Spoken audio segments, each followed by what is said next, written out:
Evangelist and your host for Cloud Talk Live here at Rackspace. Welcome so much. Glad that you are here.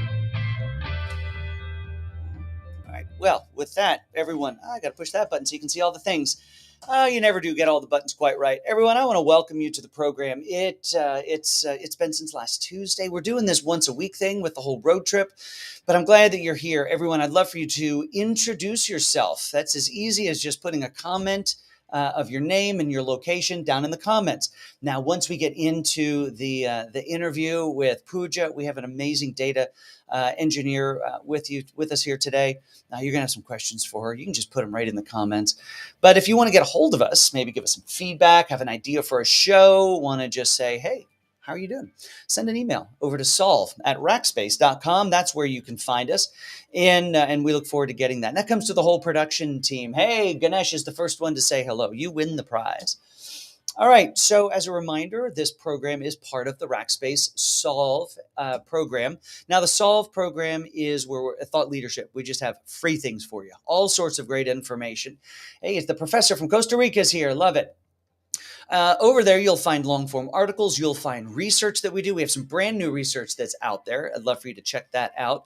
But also, part of that research is Josh Pruitt and I, he's the chief product officer here at Rackspace. We did a whole conversation unpacking some of that research and the findings. But if you go over to rackspace.com/solve, you can find that research, read it for yourself. Or, of course, you can always subscribe to the Cloud Talk podcast. And the Cloud Talk podcast can be found anywhere where the podcasts are found, and you'll be able to hear that interview from there. All right. Well, as I mentioned before, our summer road trip is on, and we are off to India today. In fact, let's watch our fun little graphic.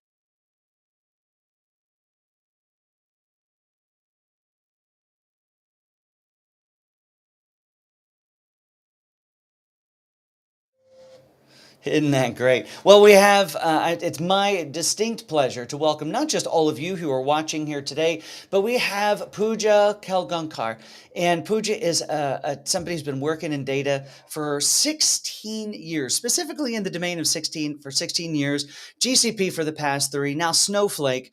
If there's anybody that knows data, especially data in region, it is Pooja. Now, our fun graphic said we were down to Delhi. It's actually over to Pune. And we're excited to have Pooja here. Hey, Nigeria is in the house. Stella is here from Nigeria.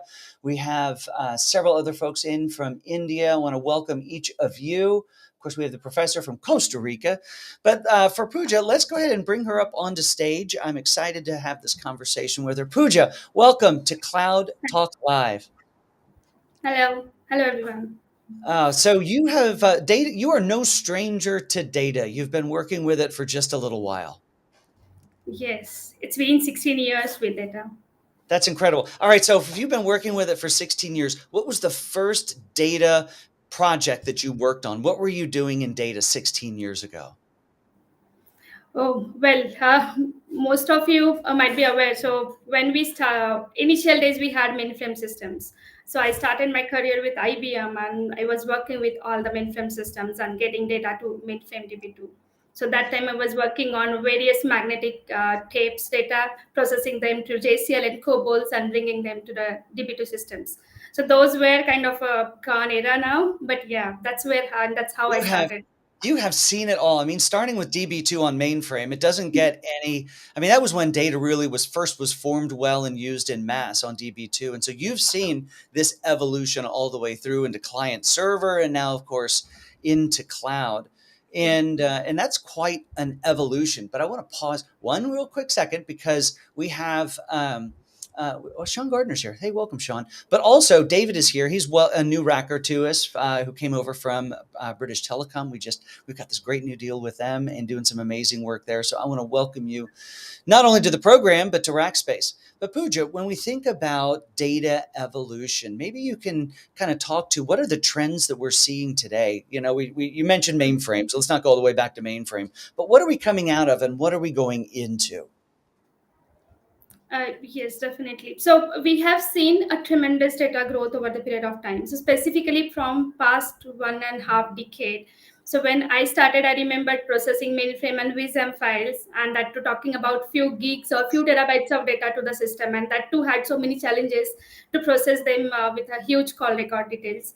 So the data has been grown in such a way that now we are talking about the captured, store, and processed data on a zettabytes of you know zettabytes of a volume, and it is being said that by the end of this year it's going to reach 180 zettabytes of a data, which would be captured, processed across the globe. So you see a huge volume of data that is being generated, accessed, and processed by various businesses, users, and bringing value out of it.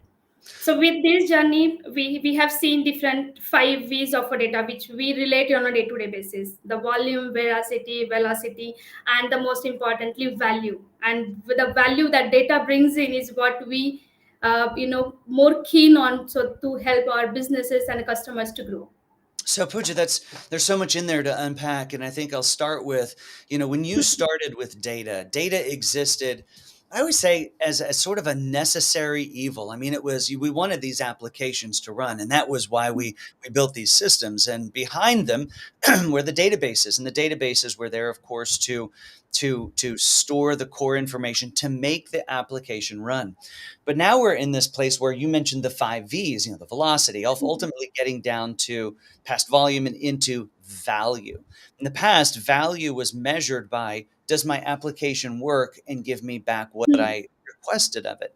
But now value is a really different construct when we think about value as all of this stuff goes out, maybe out into, you were just working with GCP for the past 3 years, now working with Snowflake. Value is defined, I think, very differently as opposed to just does the application get the data that it wants? How would you define what real value is in data Mhm. today? Yes, that's indeed what you said, right? So initially, it was in terms of what, what we need to make the application run, what we Yeah. need to ensure the data to be processed within the application. It was completely, surrounding to the application system. Now it is completely changed, and now it is a data centric one. So each and every system we are talking these days is a data centric, and the value data has changed is the kind of paradigm change in terms of business mindset, I would say. So Yeah. it has brought in so much of value in terms of deriving values out of the data, not only talking about the typical bi we had earlier where we were talking about prescriptive and descriptive analytics, but these days we talk more about the predictive ones, having AI/ML different models run on top of it, which Yeah. would predict what might happen or what we foresee in terms of, be it in terms of a customer retention, be it in terms of any recommendations. So now these are the different values we generate out of each and every byte we see in day to day's life, and Yeah. that's how now data has changed the mindset of businesses altogether, and hence the revenue. It is driving some really interesting revenue. That value, again, the value used to be, can we just, will the application run and behave the way it was supposed to?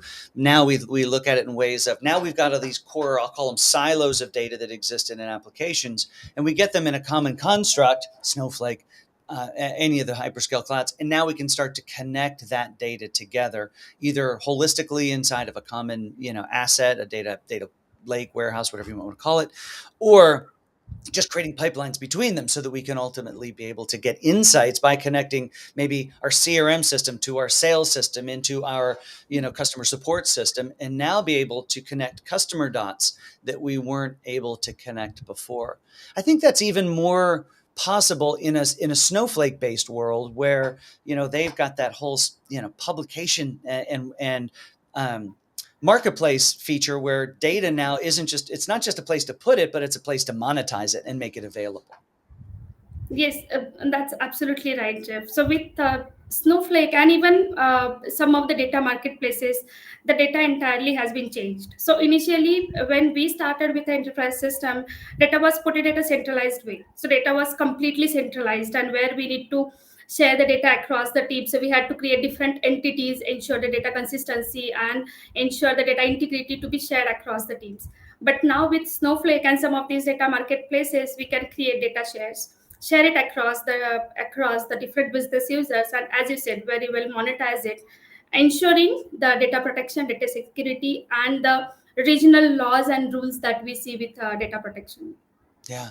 So, real quick pause. We have several folks who are watching who are looking for jobs, and Rackspace has a million of them available. If you'll go over to rackspace.jobs, you'll be able to search on all sorts of jobs, whether you're a CCNA working out of the UAE, or whether you are, we've got several others in here. Data engineer. Holy cow. I bet you could use some more data engineers on your team, Pooja, couldn't you? We can always use more of those. So maybe Yes. we can hire that one. So, but you mentioned security. So let's, we it's all well and good for us to talk about how we connect data together, but if ultimately what that means is the value of data is more, we're Mhm. getting more value out of the data, which means data is more valuable, which means we really need to secure and protect that data. In fact, one of the updates that I have later on from a cloud update is from Google and what they're doing inside of BigQuery to help make it more secure. And maybe you can talk for a second about strategies of not just publishing and making that data Mhm. available, but how strategies for securing that data. Okay. So when we talk about the security of a data, there are two different aspects to it. One is when we talk about the data protection, talking more about the encryption at rest, or encryption, ensuring the data is secured even in transit.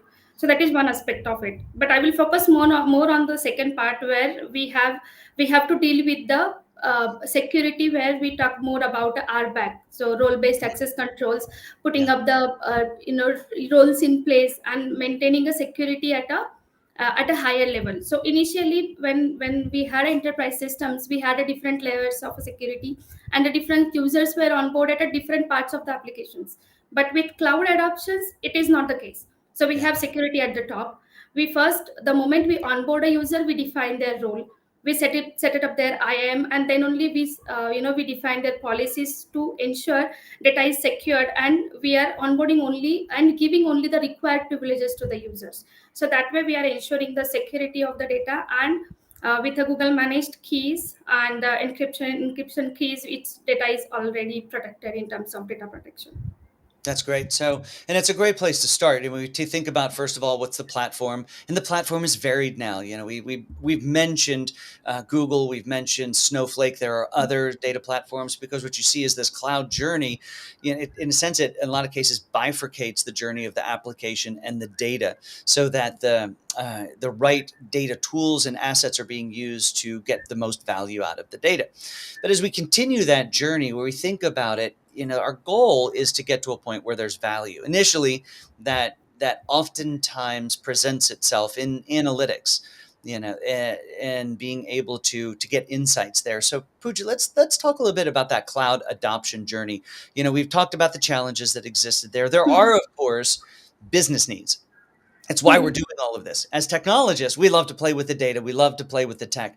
But at the end of the day, we're paid to do that by a company who needs to get something out of it. What are some of the drivers from from businesses that are causing them to want to invest more in data?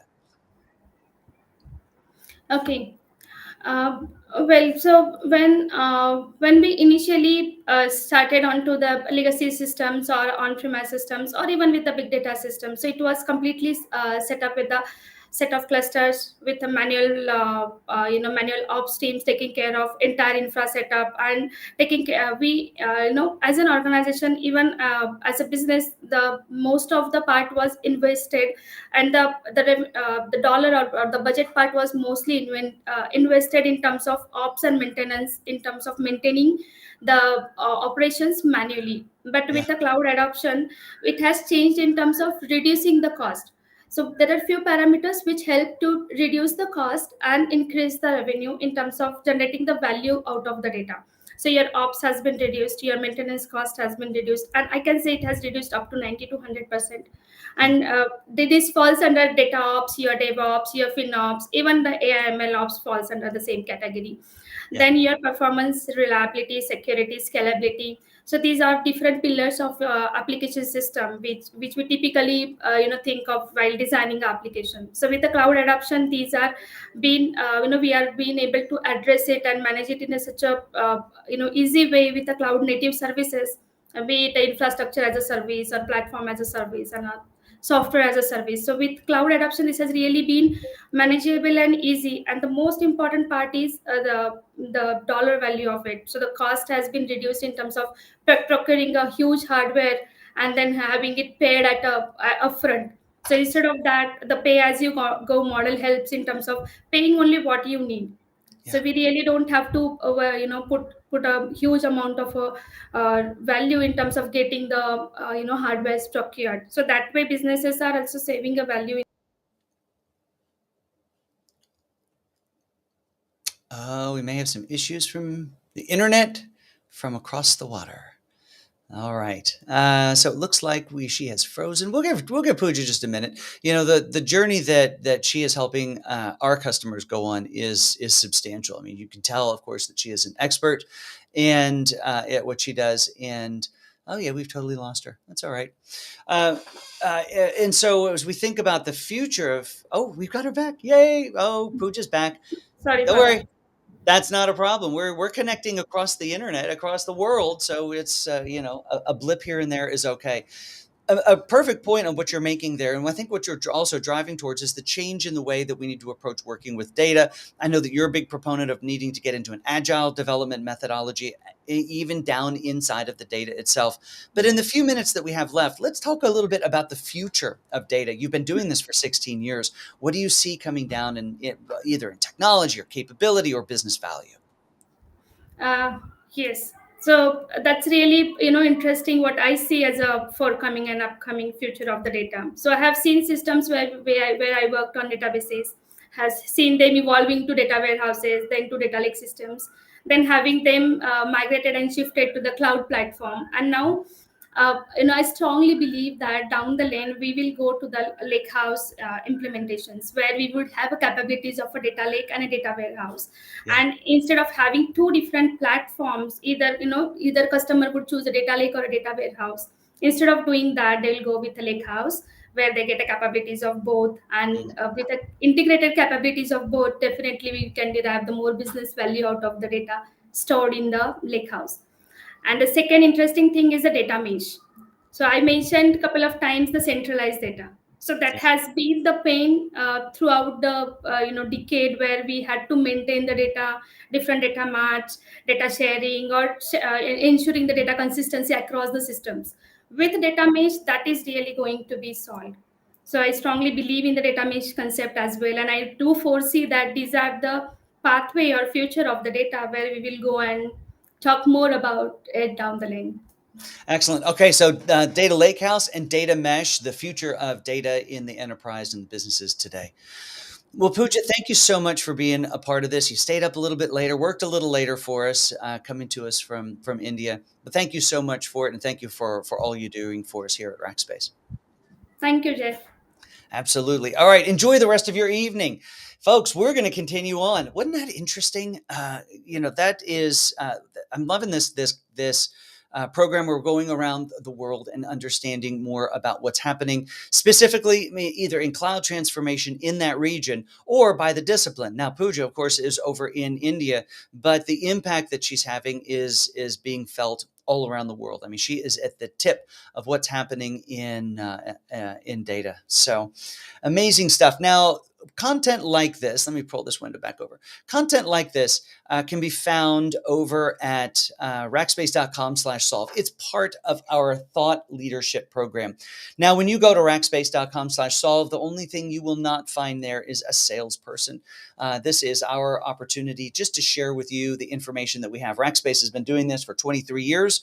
You can tell that level of expertise that we have, and these are the folks who are contributing to the content that's over there. We, of course, do this program at least every Wednesday. Sometimes we add a Thursday in there. But go ahead and check some of that out over at rackspace.com/solve, or of course, subscribe to the podcast where you get this content plus others, all directly to your mobile device without even having to ask for it.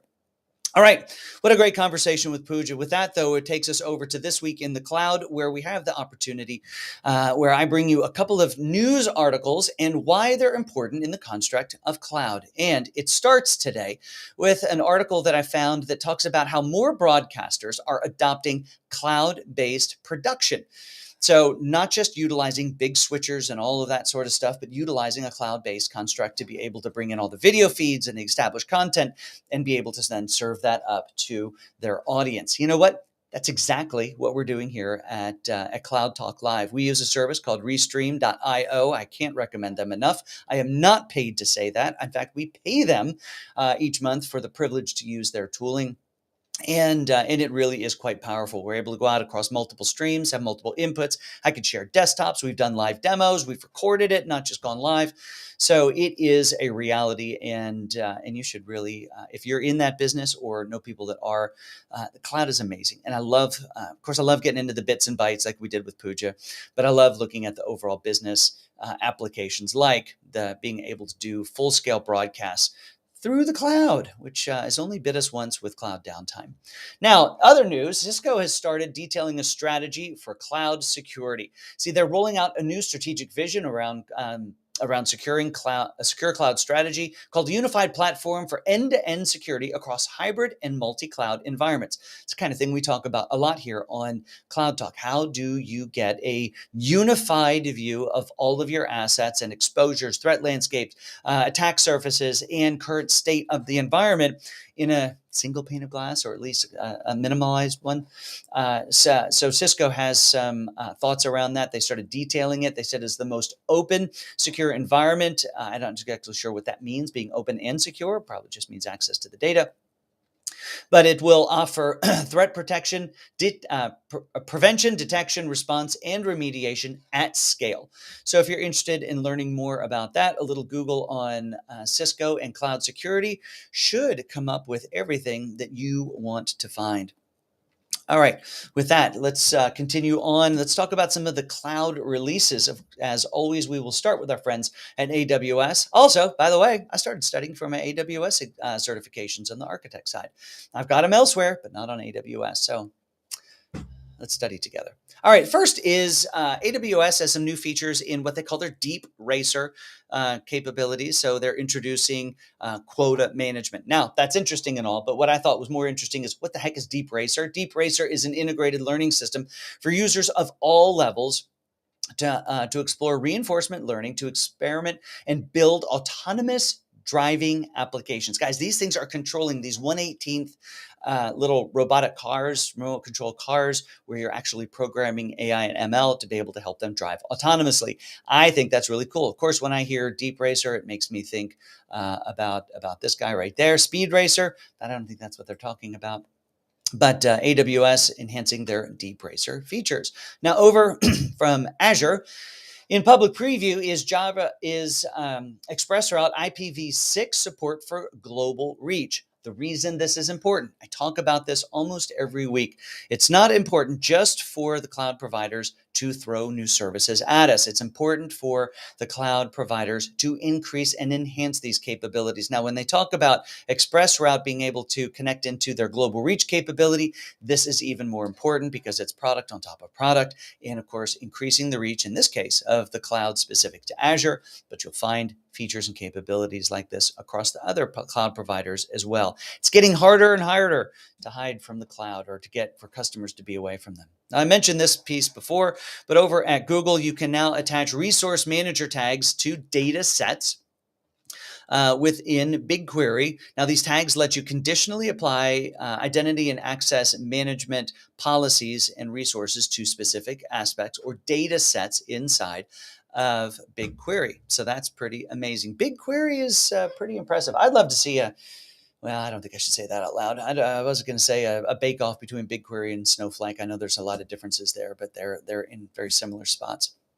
All right, so that's cloud releases. Let's talk about, I told you before, we don't sell anything on the Cloud Talk Live program. It's all thought leadership, except for selling the opportunity to come and work here at Rackspace. Now, the Rackspace job of the day for this week is an account principal for Oracle EBS and SAP. Now, an account principal is an individual who works inside of our professional services team, and we're looking for a product manager to own and rapidly evolve the services and portfolio around being able to help enhance. Oh, look, I have a spelling issue right there. caught that myself. So around helping drive not only solutions for customers as an account principal, but helping with marketing and go-to-market activities as well. So if you're interested in that, just head over to Rackspace.jobs and search on account principal. You'll find it there. Of course, the content for this episode, as well as all other ones, can be found over at rackspace.com/solve, but you'll also be able to subscribe to the podcast where the audio for this is made available. So if you're ever not available to watch the show, you can always listen to the show. Well, everyone, it has been a great time spent with you here today, and I'm looking for my good friends over at App Dynamics. Always have an opportunity to talk about them. Software observability, these guys are kings and queens at it. If you are moving your applications out into the cloud and want to go beyond just simple monitoring of the core systems, but in a serverless world, how are you going to do that? You're going to do that with tools from App Dynamics. Now, I'm going to be with the folks at App Dynamics, their CTO, at an event this week in Cleveland, Ohio, at the Rock and Roll Hall of Fame. If you're in Cleveland, reach out to me. I'll get you an invite to it. In fact, I'll be presenting from their main stage there, not with a guitar in hand, unfortunately, just a microphone as I talk about cloudy things. But if you're interested in showing up for that, send me a note, message me on LinkedIn, and I'll find a way to get you invited to that. That'll be super fun. All right, folks, that's going to do it for this week's Cloud Talk Live. Next week, we're back with the CTO of Rackspace's EMEA region, Simon Bennett, and we're going to talk about cloud transformation in EMEA in public sector. So I hope to see you then. Have an amazing day.